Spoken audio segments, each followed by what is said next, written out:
Hola, buenos días. Bienvenidos a todos y todas a una nueva actividad de este programa de teleclínicas del proyecto ECO a través de la Universidad de la República de Uruguay y del Instituto Nacional de Infectología de la Fundación Osvaldo Cruz. Este programa de COVID prolongado en América del Sur, que hoy tenemos una nueva actividad programada y contamos con una invitada. Ahora lo que ahora vamos a presentar, les recordamos un poco los coordinadores del proyecto, que hoy contamos con la participación del doctor Henry Cohen, quien les habla Mariana Guirado, y el doctor Federico Roca.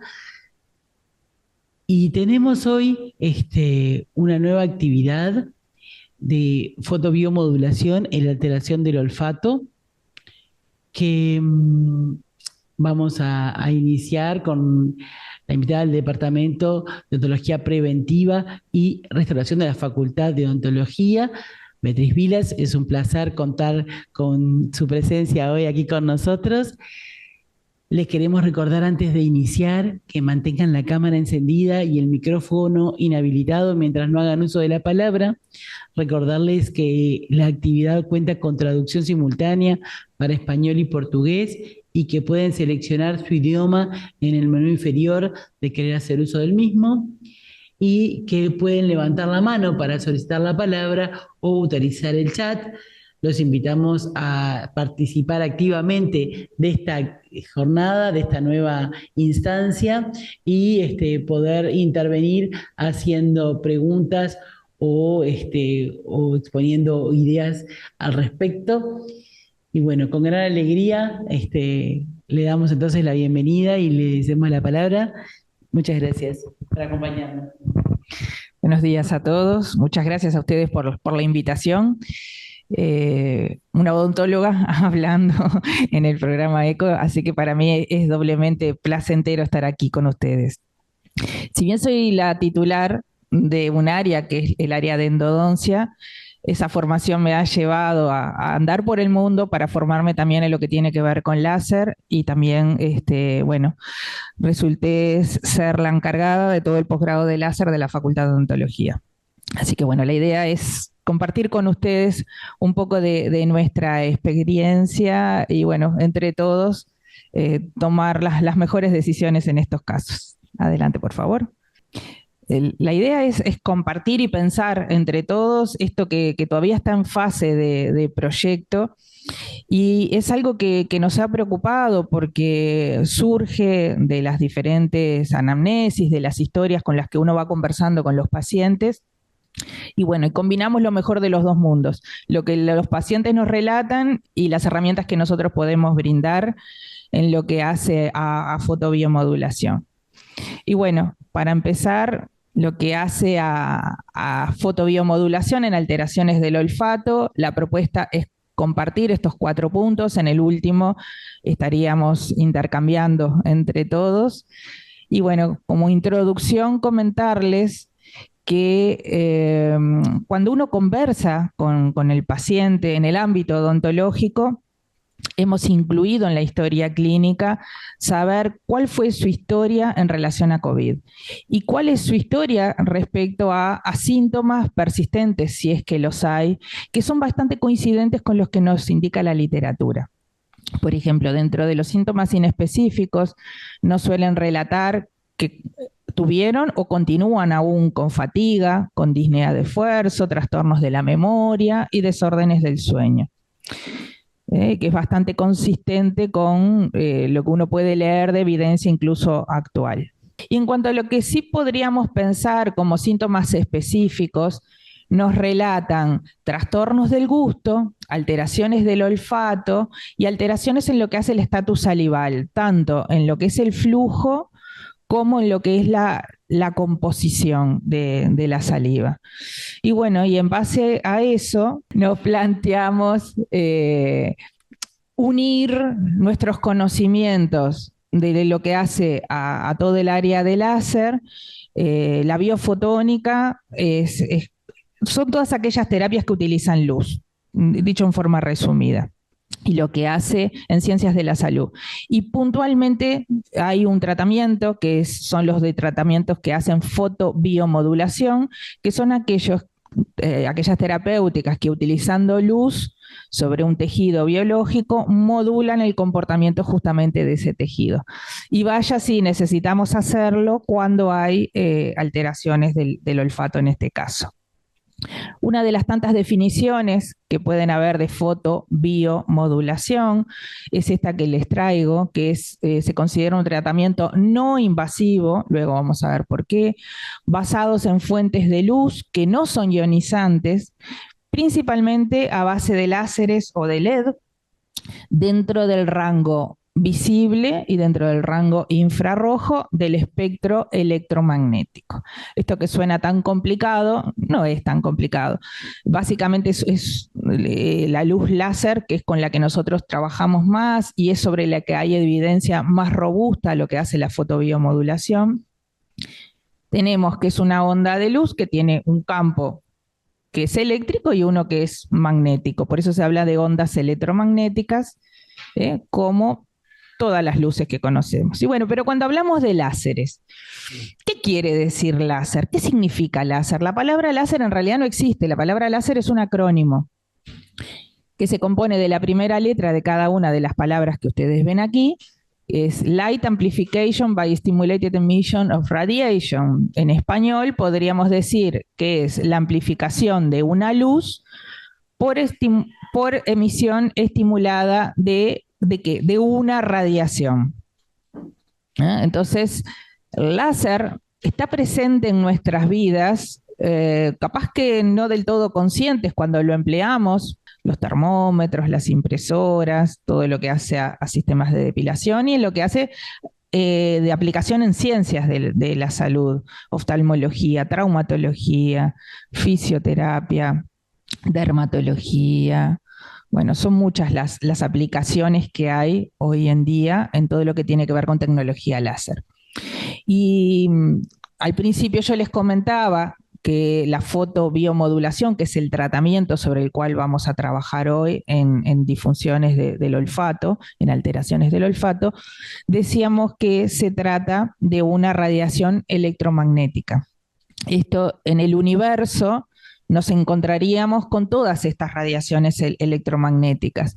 Tenemos algunas que son invisibles, que son todas las que pueden ver acá, por ejemplo, las que transmiten las ondas de radio, de televisión, los celulares, un microondas, los radares, bueno, infinitas de ellas que no son ionizantes. Luego hay una franja mínima de estas radiaciones, que es lo que percibe el ojo humano, y por otro lado tenemos otra gama de radiaciones que también son invisibles, pero en este caso son ionizantes.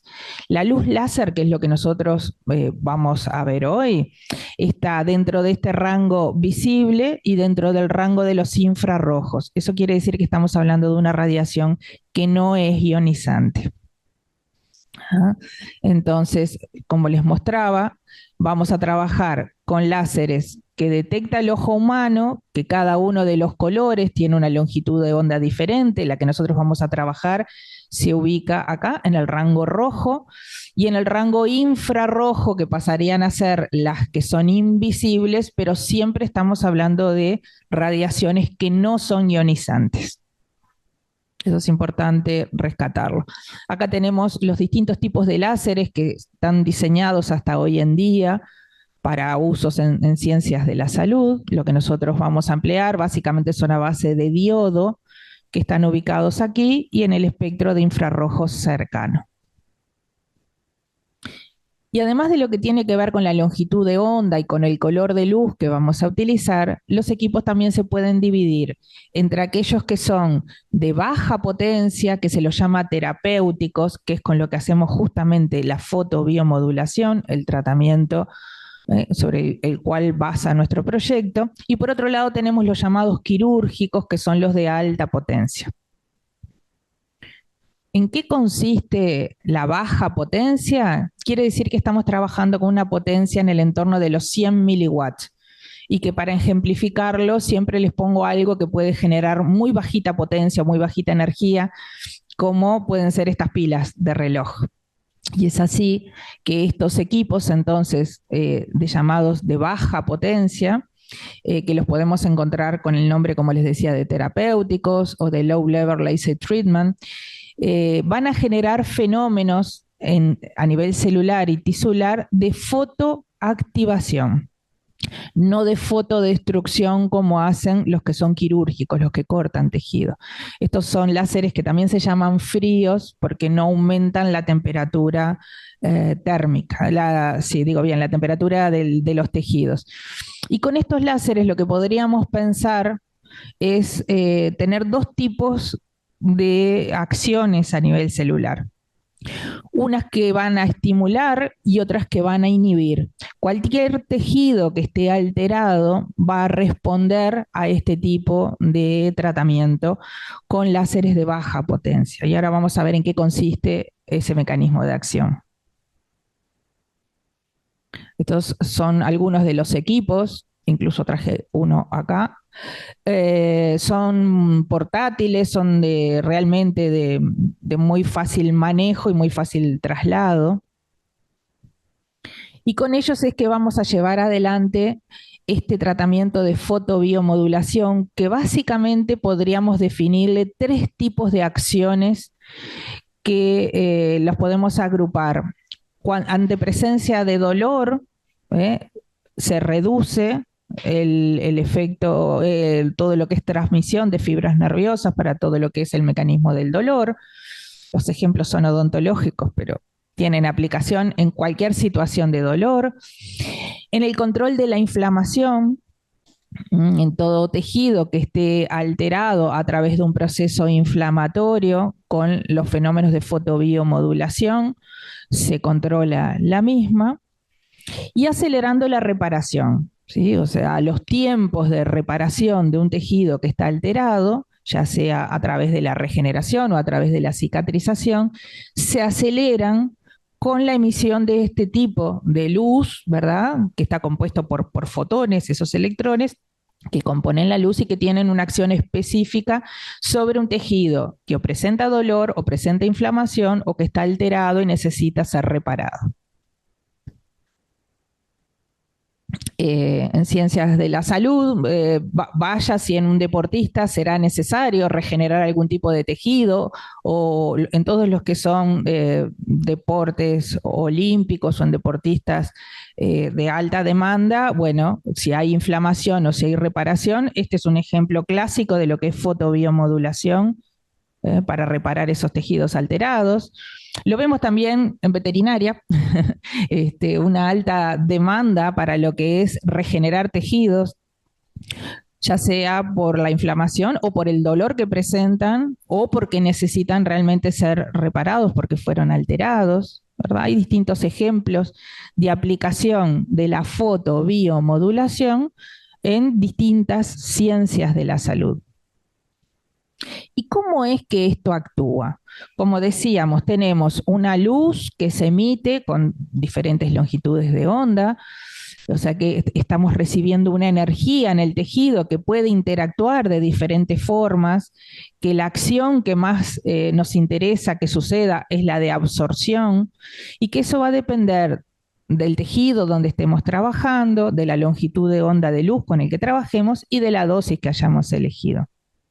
Si todo eso se da en forma adecuada, el tejido va a responder acelerando la reparación, mejorando los procesos metabólicos celulares, induciendo la activación de las vías de señalización para que justamente se dé la reparación y el control de la inflamación, así como el dolor, aumentando la proliferación celular y acelerando la diferenciación, entre otros, de stem cells. Y esto se da, no los quiero aburrir, pero a través básicamente de nuestra gran aliada cuando hacemos fotobiomodulación, que es la mitocondria. Cuando uno aplica una luz, que puede ser roja o infrarroja, como vemos aquí, dentro de la mitocondria, la gran productora de ATP, la que necesitamos justamente esa energía para reparar un tejido, para lograr la homeostasis de cualquier tejido que haya sido alterado. Dentro de ella tenemos en la cadena respiratoria la que va a absorber la luz, que es la citocromo C oxidasa. Al absorber los fotones, esa energía necesita ser transferida y es la que termina disociando el óxido nítrico de la citocromosis oxidasa. Un tejido que está estresado porque está alterado tiene justamente bloqueada esa producción de energía, esa producción de ATP a través del óxido nítrico. Lo que sucede con la luz láser, explicado en forma muy breve, es esa ruptura de manera que la citocromosis oxidasa pueda producir esos 32 moléculas de ATP que se da en cada inicio de la cadena respiratoria. Entonces, por eso hablamos de activación de factores de transcripción y de señalización que van a influir en el metabolismo celular, aumentando tanto la síntesis de ADN como ARN, proteínas y enzimas en el núcleo y en el citoplasma. Y a partir de un proyecto que estamos llevando adelante, que es el impacto de la fotobiomodulación, pero en el estatus salival de pacientes con Sjögren, que desde ya les agradecemos si nos ayudan a reclutarlos. Es un proyecto de maestría de un docente de cirugía, el cual tengo el honor de tutorear. Y bueno, a propósito de eso, es que empleamos este tipo de láseres que les comentaba para hacer fotobiomodulación, tanto intraoral como extraoral en glándulas salivales mayores y menores. Y muchos de estos pacientes también relataban estos síntomas persistentes post-COVID. Uno de ellos era la alteración del olfato. Y ahí es que surge este proyecto. ¿Por qué no llevar estos procesos de fotobiomodulación a esa área? Entonces, bueno, nos empezamos a cuestionar cuáles podrían ser los protocolos, qué nos dice la evidencia, qué nos dice la literatura hoy en día respecto a este tipo de tratamientos con este tipo de luces tan específicas. Y uno de los tantos papers que encontramos, esto me parece que refleja bien fielmente y con sencillez. Habla de anosmia, pero en realidad se podría pensar en cualquier alteración del olfato. Explica que podría ser causado por rinosinusitis crónica, enfermedades neurológicas que muchas veces se ve asociado la alteración del olfato y la alteración del gusto, y por daños postinfecciosos, postraumáticos o postquirúrgicos en el epitelio olfatorio, siendo uno de los efectos secundarios de la enfermedad por coronavirus 19. Entonces, a punto de partida de los hallazgos, empezamos a buscar en la literatura reciente qué podíamos encontrar al respecto. Y encontramos que hay artículos donde hay aplicación específica de la terapia con fotobiomodulación para la disfunción olfatoria post-COVID. Acá vemos fotobiomodulación intranasal para la disfunción post-COVID también. Acá tenemos una serie de casos llevados adelante en Brasil, multicéntrico.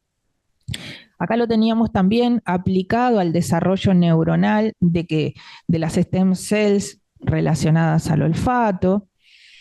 También tenemos la que va muy de la mano, ¿verdad? La disfunción de gusto y olfatorias post-COVID, también aplicado con fotobiomodulación, otro tipo de series de casos. Estudios cualitativos, que no es menor cómo vive el paciente este tipo de alteraciones, ¿verdad? Relacionadas a las alteraciones de olfato y de gusto. Este es de este año 2025, es un ensayo clínico randomizado donde habla justamente del complemento con terapia de fotobiomodulación en desórdenes del olfato en pacientes post-COVID. Y bueno, dijimos, es por acá, vamos a planificarlo. Y dentro de esta revisión que realizamos, muy a forma resumida y de introducción, encontramos que el SARS-CoV-2 infecta las células del epitelio olfativo y desencadena un proceso inflamatorio que libera grandes cantidades de citocinas causando reducción del flujo sanguíneo. Y si recordamos, dentro de las reacciones que le podíamos pedir a la fotobiomodulación, estaba el control de la inflamación. Y aquí estamos pensando en un proceso inflamatorio que podría estar afectando y explicando esta alteración del olfato. Estos mecanismos conducen a una disminución en la expresión de los receptores del olfato y en algunos casos incluso a la necrosis, a la muerte de las neuronas olfativas. ¿Y qué encontramos en la mayoría de estos pacientes en cuanto a la evidencia? Que la alteración del olfato se dio como síntoma frecuente post-COVID con una prevalencia que podía variar entre el 5 y el 98.3%. Y que la recuperación justamente del olfato de los pacientes tras COVID en promedio relataban 15 días. Sin embargo, el 20% de los pacientes reportan algún grado de disfunción incluso 2 años después de la infección. Entonces, nos parecía importante avanzar en la revisión de qué otros tipos de tratamientos se podrían complementar justamente con la fotobiomodulación. Y dentro de esas alternativas de tratamiento, encontramos que el entrenamiento del olfato es el que venía dando mejores resultados, que es la exposición en cotton pads, en discos de algodón, de 4 a 6 olores diferentes. Ese entrenamiento se hace 2 veces al día durante 24 semanas. Estamos hablando de 6 meses, 2 veces al día realizando este ejercicio, donde los olores más frecuentes que ensayaban eran el eucaliptol, el eugenol, la citronela y el olor a rosa. Esos son los 4 más clásicos que se definen en el tratamiento y eran los que venían dando mejores resultados.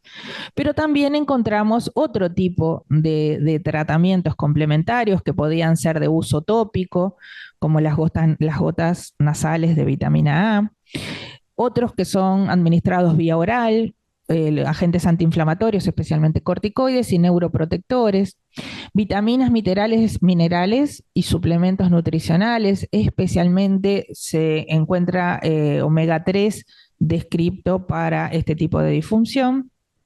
Antagonistas de glutamato y derivados de la xantina, también como neuroprotectores, y la acupuntura también como otro tipo de tratamiento para las alteraciones del olfato post-COVID. Y bueno, ¿y qué pasaba entonces con la fotobiomodulación? Y tenemos, por ejemplo, en esta serie de casos se concluye que la fotobiomodulación intranasal parece ser una modalidad terapéutica prometedora. Otros artículos nos comentan que el uso de la luz roja o infrarroja cercana para tratar la anosmia causada por infección viral arrojó resultados prometedores. Todos los pacientes que recibieron terapia de fotobiomodulación recuperaron el olfato tras finalizar las sesiones y no se reportaron efectos secundarios adversos. Se han estudiado los efectos de la terapia de fotobiomodulación en la disfunción olfativa causada por infecciones virales. Esto son publicaciones entre el 20, 22 y este año 25.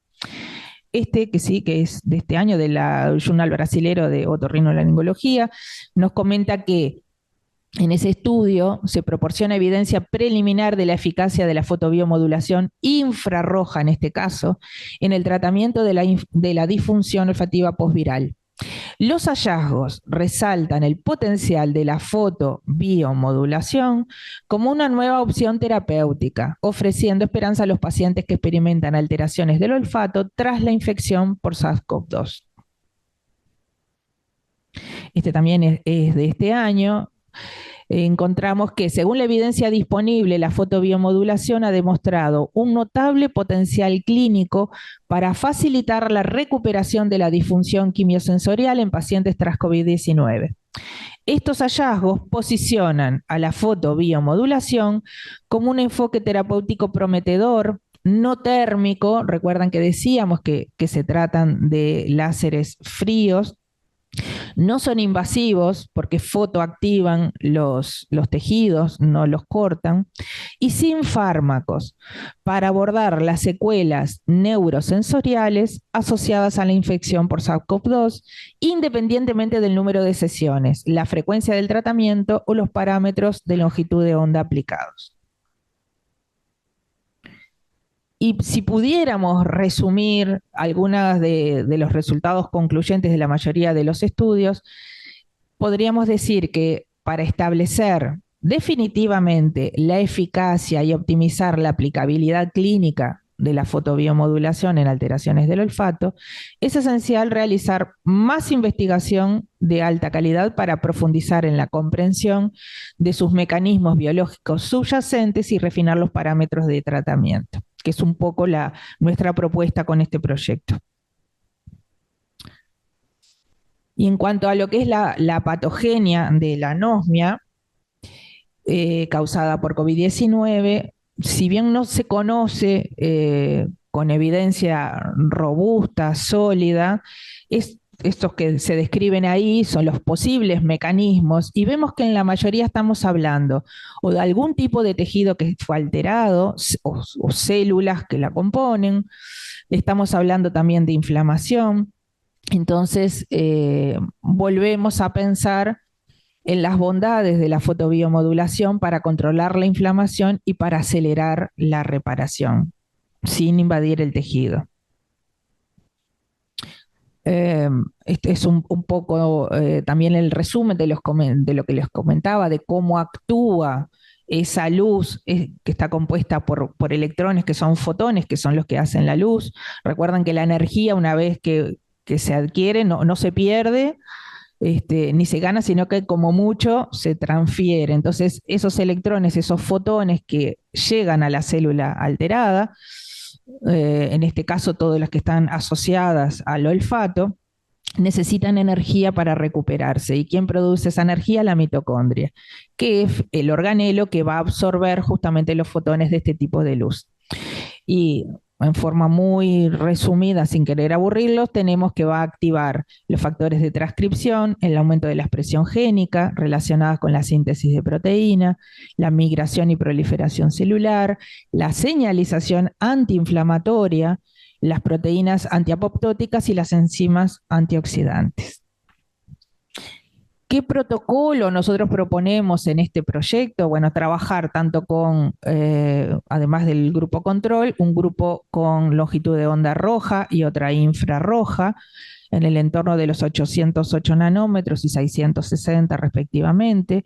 Son solo 10 sesiones, 2 por semana, con 3 joules por punto. Eso quiere decir que cada punto donde uno lo aplica va a llevar 30 segundos. Estamos hablando de tratamientos muy breves que se pueden llegar a evaluar a través de la escala visual analógica, ¿verdad? Donde el paciente describe de 0 a 10, y a través del uso de la APSIT, que es la prueba de identificación de olores de la Universidad de Pensilvania. Esto es solo para ilustrar en qué consiste la técnica, con aplicación intranasal. Y bueno, y ahora pasamos al área de intercambio, que es la mejor de todas, donde 1 más 1 es 3. Así que me extendí un poquito del tiempo previsto, pero bueno, desde ya muchas gracias. Muy buena la presentación, muchas gracias, la verdad, para mí que soy de la medicina interna, es realmente un área en la que no tenía formación, la fotobiomodulación, me parece muy interesante la aplicabilidad en esta área. Sin lugar a dudas, la anosmia, la hiposmia y las alteraciones en el olfato y en el gusto, muchas veces vinculadas, secundarias a la infección viral, no es la única el COVID, pero particularmente en el contexto de COVID, han generado bastante repercusión en un grupo de personas, que inclusive persiste años luego de la infección, con una repercusión importante muchas veces sobre la calidad de vida. Eh, el olfato a veces es uno de los eh, capaz que no es valorado en su entidad global hasta que no se producen alteraciones. es más difícil como de visualizar a veces ese ítem, y en realidad es verdad que las personas que tienen alteración del olfato tienen alterada su calidad de vida en múltiples áreas, incluyendo el gusto muchas veces, y poder pensar en un tratamiento que además es muy corto, por lo que entiendo, porque 10 sesiones 2 veces por semana de poco, ahí está, son muy, muy corto, y muy cortito el procedimiento en sí mismo. Ustedes ahora, este proyecto, entiendo que están haciendo un proyecto en el cual tienen un grupo de pacientes que ya lo tienen en seguimiento. No sé, me quedé un poco con ganas de saber un poco cómo les estaba yendo. Sí, bueno, en áreas de ser sintética, en realidad no les conté cómo habíamos iniciado todo esto, y es como siempre pasa, o porque un colega o porque un paciente te relata y uno estuvo leyendo que había evidencia al respecto, no se pierde nada. Entonces, intentémoslo y empezamos a ver que teníamos resultados positivos en recuperación, en algunos casos, incluso hasta el total del olfato. Y esto que se dio en forma muy informal, valga la redundancia, dijimos, bueno, vamos a sistematizarlo, vamos a darle forma y reclutar todos estos pacientes que nos están relatando y llevar adelante un proyecto del cual realmente poder tener evidencia al respecto. Ah, perfecto. O sea que, Mariana, sí, adelante, perdón. no, perdón, que quería hacer una preguntita también que iba en relación más o menos a lo mismo. Primero felicitarte, la presentación fue muy interesante realmente. Y como decía Mariana, es una de las complicaciones frecuentes, y no solo para el COVID, una consulta en policlínica frecuente que los pacientes refieren que se quedaron sin olfato y que eso les altera significativamente la calidad de vida. O sea que es realmente muy interesante para tener en cuenta. Lo que quería preguntarte específicamente, algunas de las preguntas que tenía, más o menos creo que ya lo fuiste contestando, pero ¿por qué definen ustedes 10 semanas específicamente, 10 sesiones, perdón, 10 semanas, no, 10 sesiones? Y porque vos en algún momento dijiste que es independiente la mejoría del número de sesiones, y ¿por qué eligen específicamente 10 sesiones? La otra pregunta era que si tenían el grupo control, pero bueno, eso ya lo respondiste. Y lo otro es, ¿cuáles serían precauciones o contraindicaciones para este tratamiento? Bien pertinente las tres preguntas. 10 sesiones, lo que comentaba antes era un ensayo clínico randomizado que se llevó a cabo en Brasil, donde tuvieron esa conclusión, donde los efectos fueron independientes de eso que comentábamos. Nosotros planteamos las 10 sesiones, de las cuales 2 tienen que ser por semana, primero por la forma en que funciona la fotobiomodulación, donde si bien necesita periodos de tiempo por algo que se llama ventana terapéutica, para no tener efectos inhibitorios, sino tener efectos estimulatorios, no pueden ser sesiones todos los días, por ejemplo, porque si bien lo aplicamos hoy, esos electrones que pasaron a las células van a seguir teniendo su acción por lo menos 72 horas más con todo lo que eso desencadena. Por eso es que se plantearon 2 sesiones semanales, y el hecho de las 5 semanas es un poco tomando la experiencia de otros papers que llevaron adelante, pero con muestras muy pequeñas. Y dado que nosotros tenemos una población bien interesante al respecto, habíamos pensado hacer un grupo placebo donde sí se le aplica el láser sin emitir la radiación, que obviamente después recibirían el tratamiento, por supuesto, otro grupo con longitud de onda roja y otro infrarroja. Qué bien. Bueno, O sea que sería al menos ciego para los pacientes, porque digamos, o sea, no sé si ustedes lo van a saber cuándo lo hacen, supongo que sí, porque para hacer la radiación, pero sería por lo menos ciego para los pacientes. Y lo único que lo otro que te preguntaba era eso, lo de las contraindicaciones. Sí, O precauciones. Claro. precauciones siempre, no se los mostré porque daría para hablar mucho, pero la protección ocular que se impone tanto para el paciente como para el operador o para todos los integrantes del equipo que estén presentes. Esas son las precauciones más básicas, y la contraindicación sería alguna lesión neoplásica presente en la zona donde se va a aplicar la luz. Después, gestantes, niños, no hay limitaciones ni de edad, ni de otro tipo de situación, salvo que sí, porque si estamos hablando de estimular, ¿verdad?, la reparación, la multiplicación celular, bueno, la contraindicación sería eso, una lesión neoplásica en la zona o una lesión sin diagnóstico donde se va a aplicar esa radiación. Perfecto. Bueno, les queremos primero recordar a quienes están en línea que si quieren participar pueden hacerlo levantando la mano o haciendo uso del chat. Sin duda la presentación estuvo muy buena y la verdad que es una alegría porque nos pasa muchas veces con el COVID persistente que hay pocas opciones terapéuticas para las personas que presentan síntomas que muchas veces son limitantes en su vida. Entonces, recibir un proyecto que además se está llevando a cabo en nuestro medio y donde, aparte de la evidencia, muestra que hay buenos resultados para uno de los síntomas realmente más frecuentes de los que tenemos, sobre todo con una persistencia muy prolongada para muchas personas, realmente creo que es una muy buena noticia, así que celebramos y la pertinencia de este estudio y ojalá que podamos tener datos beneficiosos sobre los resultados para poder generalizarlo a las personas, para el COVID prolongado y bueno, y eventualmente también para otros cuadros virales que puedan dejar secuelas, porque entiendo que por el mecanismo de acción y sería independiente exactamente de cuál fuese el virus. Si bien es verdad que el COVID, y no sé si había dudas al respecto de cuál es la causa, pero particularmente generó daños a nivel olfatorio muy residuales, importantes para muchas personas, más que otros virus, digamos, que también pueden afectar a ese nivel, ¿no?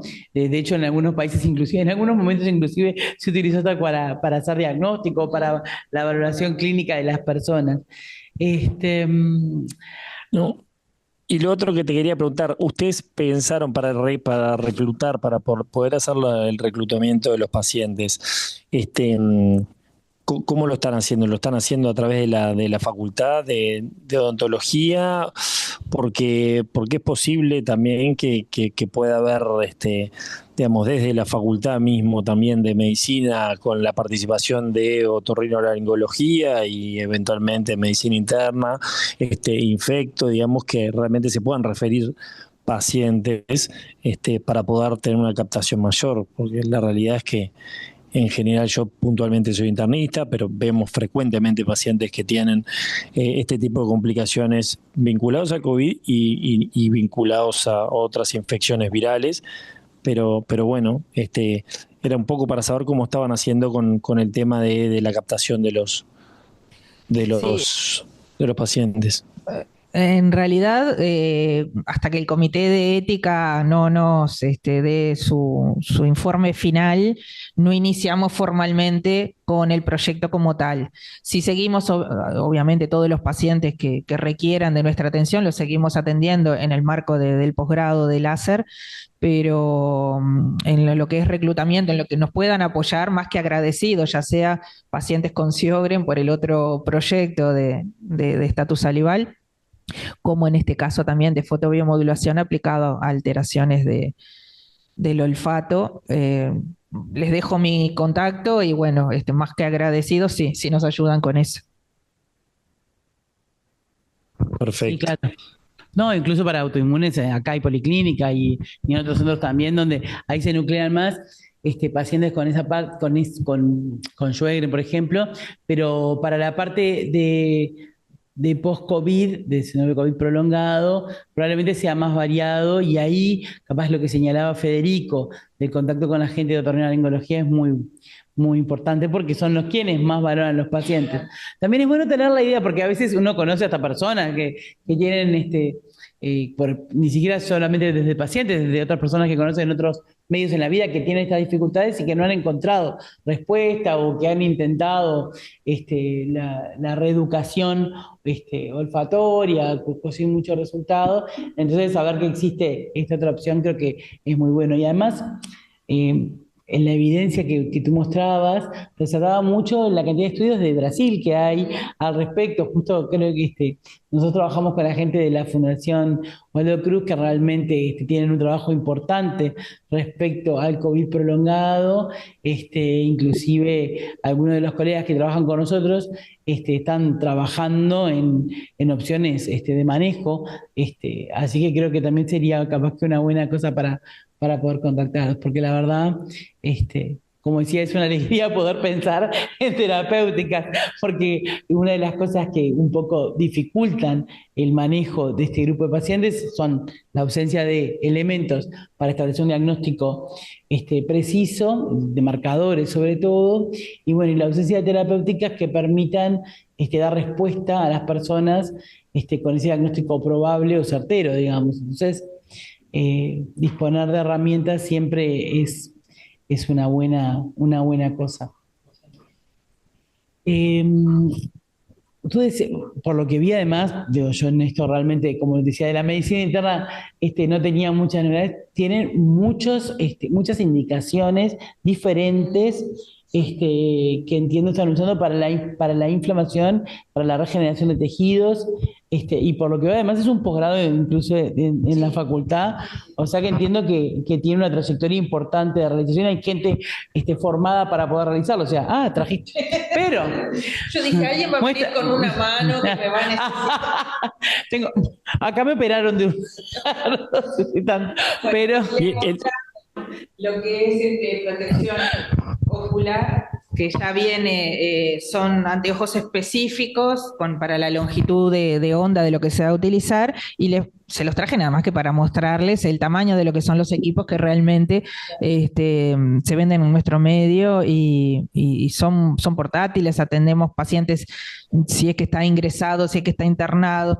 Las aplicaciones son tantas, porque de solo pensar quién necesita acelerar la reparación de un tejido que está alterado, o que presente inflamación, o que presente dolor, creo que a todos se nos ocurren un montón de situaciones, a los cuales se le puede agregar también que con este tipo de equipos se hace lo que se llama terapia fotodinámica, que es el control de la inflamación con este tipo de equipos y un colorante como puede ser el azul de metileno. En este tiempo que está, donde cada vez tenemos más evidencia de lo que es resistencia a los antimicrobianos, tendríamos a su vez también un aporte extra de los mismos equipos con los que se puede hacer fotobiomodulación sin invadir el tejido, más que teñiéndolo y con esta luz y bueno, y con una aplicación específica. Pero sí, todo aquel caso donde se necesita controlar la inflamación, porque nadie quiere evitarla, ¿verdad? Pero sí controlarla, o donde hay dolor, que muchas veces puede estar asociado al propio proceso inflamatorio, o maniobras donde sabemos que se va a desencadenar inflamación y un proceso doloroso. A su vez también en cualquier otra maniobra donde esté alterado el tejido y necesitemos acelerar su reparación. Trabajamos mucho con pacientes oncológicos y lo que hace a la mucositis. ¿Verdad? La mucositis, pacientes, casi que les diré que yo volví a formarme, yo me formé en Brasil, volví justamente a propósito de esto, y bueno, y en el sirio libanés está dentro de los protocolos de atención, y fui allá a formarme nuevamente, o sea, salí de mi área, que es la endodoncia, y bueno, realmente es el antes y el después en lo que es calidad de vida, en lo que son costos para los servicios de salud, porque un paciente que necesita ser ingresado porque se deshidrata, porque no come, porque se muere, uno va, lo aplica, tenemos un tejido que está alterado, ¿verdad? Tenemos parte de la cavidad oral y de otro tipo de mucosas ulceradas, que de eso se trata la mucositis, y que puede llegar luego también a sobreagregarse otro tipo de infección, sobre todo fúngica, y bueno, se pueden tratar también con este mismo tipo de equipos láseres, ni que hablar que controlando el dolor y acelerando la reparación. Y bueno, si logramos mantener un régimen de consultas donde el paciente que es irradiado de cabeza y cuello, el 100% va a desarrollar mucositis. Y los que están bajo quimioterapia, el 60%. Entonces, en esos casos, realmente, en el caso que se dé mucositis, es de un grado 1 o como mucho grado 2 en la escala de la OMS, y incidiendo bien positivamente en lo que es calidad de vida de los pacientes. O sea, Se hace prevención. Como prevención. Cuando empieza el tratamiento, antes de y durante. Ahí está. Y lo otro que te quería preguntar, en el proyecto de Sjögren, ese ya está en curso. Sí, en ese caso tenemos a través del laboratorio de bioquímica, hacemos un análisis tanto del flujo en reposo y estimulado del flujo salival, ¿verdad? Que todos los pacientes lo que te relatan es siento como si tuviera algodón en la boca. Y ahí hacemos las mediciones del flujo y de la composición, sobre todo iones como pueden ser calcio, fosfato, potasio, en saliva, y vemos luego de la aplicación de la fotobiomodulación en glándulas salivales mayores y menores, si logramos estimular a ese parénquima de esas glándulas a neoformar saliva nuevamente.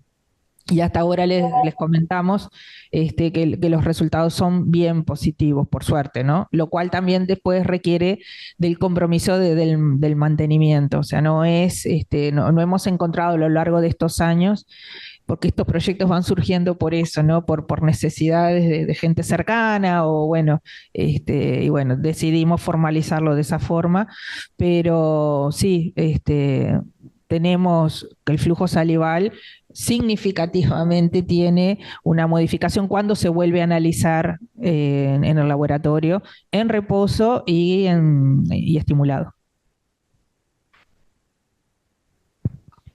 Bueno, la verdad que excelente, estuvo muy buena la presentación y está muy buena la idea de trabajo, además conjunto, ahora con todo esto que decías, nosotros trabajamos mucho en la unidad de hematoncológicos porque yo hago infectología particularmente y la gente es realmente un motivo muy común, no solo de alteración de la calidad de vida, sino también, bueno, como puerta de entrada, como bien mencionabas, para infecciones y complicaciones eventuales, con lo cual uno se imagina que pudiéramos evitarle la mucositis a las personas y realmente sería flor de gol. Entonces, ahora se le ocurre una cantidad de áreas de trabajo posible conjuntos.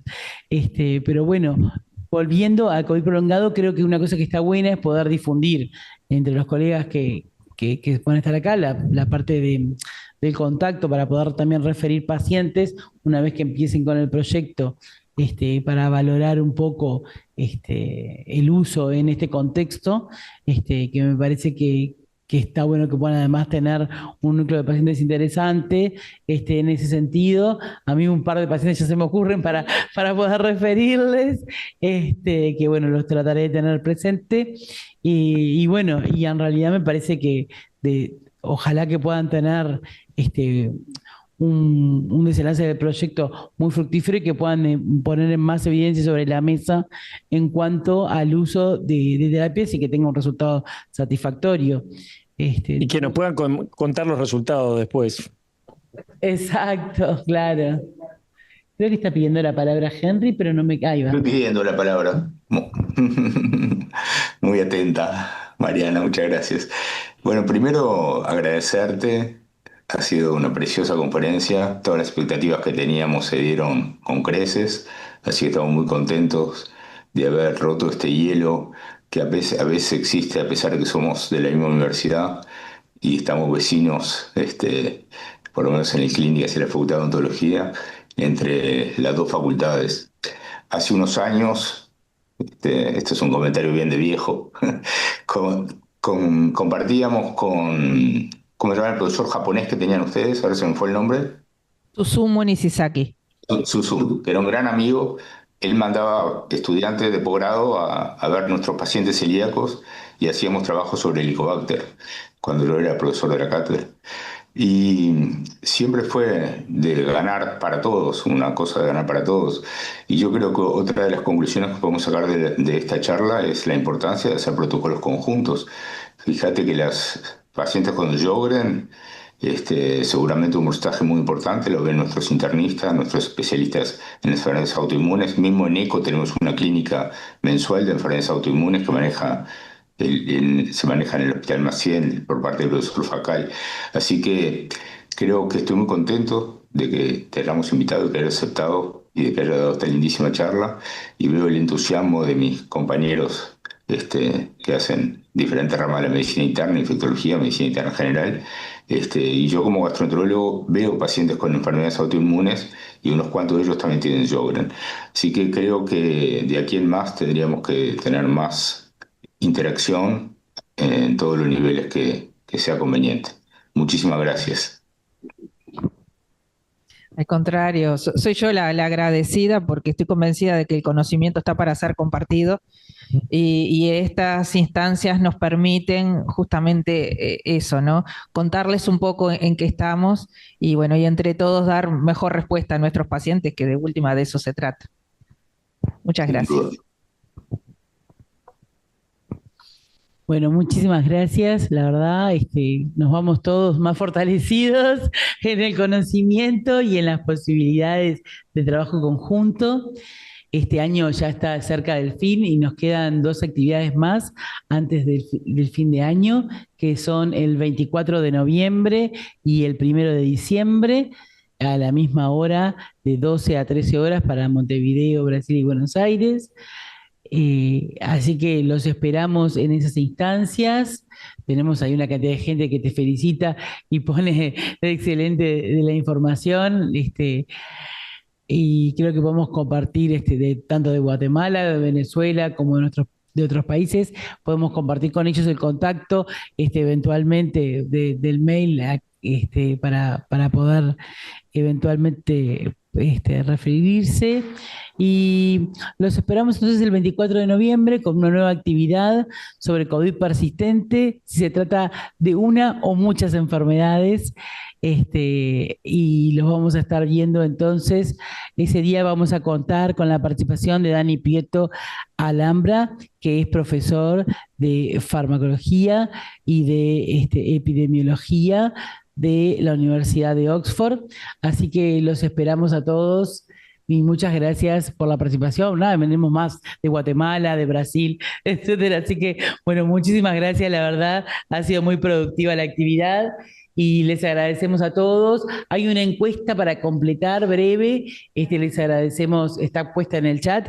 Les agradecemos a quienes puedan hacerlo. Y como siempre, va a quedar subido a la web para poder acceder a la actividad de hoy y para que la puedan recomendar a otros profesionales de la salud que consideren pueden beneficiarse de la misma. Gracias a todos y nos estamos viendo entonces el 24 de noviembre. Hasta luego. Gracias. Que pasen muy bien. Pasen bien. Chao, buena semana.